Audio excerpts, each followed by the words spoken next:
हिंसा में fact finding report में लगाए गए कई गंभीर आरोप। उत्तराखंड के हल्द्वानी में मरियम मस्जिद और अब्दुल रजाक सकरिया मदरसे को ढाए जाने के बाद हुई हिंसा को एक हफ्ते का वक्त बीत चुका है।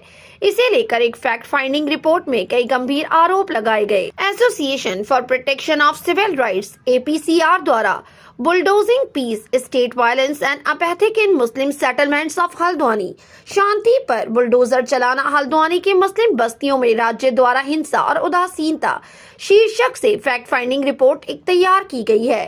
फैक्ट फाइंडिंग टीम में APCR के नदीम खान और मोहम्मद मुबशिर अनीक, कारवाने मोहब्बत के हर्ष मंडर, नवशरण सिंह, अशोक शर्मा, कुमार निखिल और नागरिक अधिकार कार्यकर्ता जाहिद कादरी शामिल थे, जिन्होंने 8 फरवरी 2024 को हुई हिंसक घटनाओं पर अपनी आखिरी रिपोर्ट जारी की है।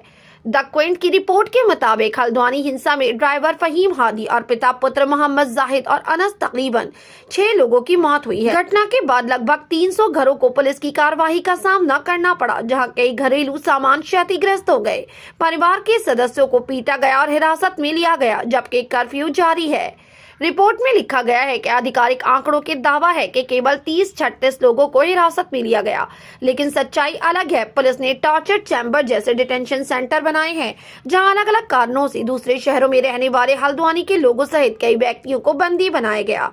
प्रेस क्लब ऑफ इंडिया में बोलते हुए नदीम खान ने कहा कि गिरफ्तारी से ज्यादा हिरासत में लिए गए हैं। सूत्रों के मुताबिक लगभग 15 किलोमीटर दूर एक स्कूल है, जिसका इस्तेमाल एक सेंटर के रूप में किया जा रहा है, जहां लोगों को रखा जा रहा है। स्थानीय लोगों ने हमें बताया कि वहां 5000 से अधिक लोगों को होने की बात कही गई। वहीं रिपोर्ट में कहा गया है कि यहाँ पर मुख्यमंत्री का बयान भी प्रासंगिक है, क्योंकि उन्होंने 3000 मजारों को तोड़े जाने को अपनी सरकार की उपलब्धि बताया, जबकि उन्होंने जंगल और नजूल भूमि में अनअधिकृत हिंदू धार्मिक संरचनाओं के बारे में ज्यादातर चुप्पी साधे रखी है। टीम ने यह भी कहा कि मौतों की संख्या से लेकर साइट पर गोली मारने के आदेश तक संदिग्ध नजर आ रहे हैं। इस रिपोर्ट में कहा गया है कि हिंसा में 7 लोगों की मौत हो गई। अब तक 31 लोगों को गिरफ्तार किया गया है और 90 से अधिक लोगों को पूछताछ के लिए हिरासत में लिया गया है। 5000 लोगों के खिलाफ एक अज्ञात प्राथमिकी दर्ज की गई है। स्थानीय लोगों का दावा है कि मरने वालों की संख्या 20 से ज्यादा है। हिंसा के बारे में बात करते हुए नदीम खान ने कहा कि घटना की जाँच के लिए एक समिति का गठन किया गया। समिति के सदस्यों में पुलिस अधिकारी शामिल हैं।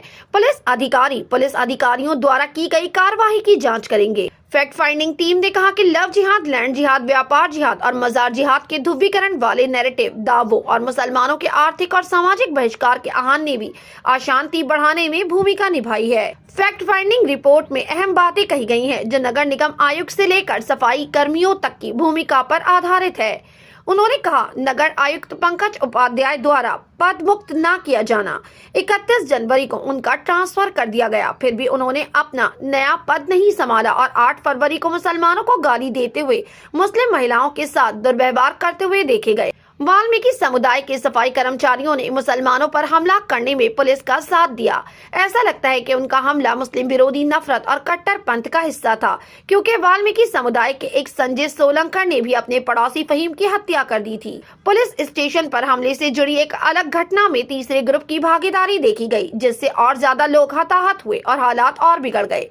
पुलिस ने वहां रखे कुरान और दूसरे सामान की लिस्ट नहीं बनाई और जिम्मेदार अधिकारी को सौंपने से भी परहेज किया। नदीम खान ने कहा कि पुलिस ने स्थानीय मुस्लिम महिलाओं द्वारा किए गए विरोध पर सवाल उठाया है, लेकिन ये अचानक नहीं था। स्थानीय महिलाओं ने शहर में CAA विरोधी आंदोलन के दौरान भी विरोध प्रदर्शन किया था, लेकिन इस बार उनके साथ दुर्व्यवहार किया गया और उन्हें पीटा भी गया है। फैक्ट फाइंडिंग रिपोर्ट में कई सवाल उठाए गए। द क्विंट की रिपोर्ट के मुताबिक अब जब कुछ बातें सामने आई हैं, तो कुछ सवाल जो अधिकारियों से पूछे जाने चाहिए, वो भी फैक्ट फाइंडिंग टीम ने उठाए हैं। जिला मजिस्ट्रेट द्वारा एक और बयान दिया गया कि समुदाय के नेताओं को 8 फरवरी को तोड़फोड़ से पहले बुलाया गया था, लेकिन उनके फोन बंद होने के कारण उनसे संपर्क नहीं किया जा सका। हालांकि मुस्लिम मौलवी और नेता इस बयान से इनकार करते हैं। काजी ने बयान जारी करते हुए कहा कि 80 व्यक्ति एक ही समय में अपने फोन बंद नहीं कर सकते। वो इन दावों को साबित करने के लिए जिला मजिस्ट्रेट की जवाबदेही की मांग करते हैं। द क्विंट की रिपोर्ट के मुताबिक उन्होंने कहा, 14 फरवरी को हाईकोर्ट में सुनवाई होने के बावजूद प्रशासन को मस्जिद और मदरसा तोड़ने की इतनी जल्दी क्यों थी? सीलिंग के समय जब मुस्लिम समुदाय पहले से ही सहयोग कर चुका है, तो दूसरी बार उन्हें विश्वास में क्यों नहीं लिया गया? जहां तक नगर निगम आयुक्त पंकज उपाध्याय का सवाल है, जो आपत्तिजनक गतिविधियों वाले व्यक्ति को दूसरे ऑफिस में ट्रांसफर के बावजूद मौजूदा हालात का संभालने की इजाजत क्यों दी गई। उत्तरांचल द्वीप के पत्रकार सलीम खान के घर भी पुलिस घुसी, उनकी पत्नी और बच्चे पुलिस का शिकार हुए और उनके हाथ टूट गए।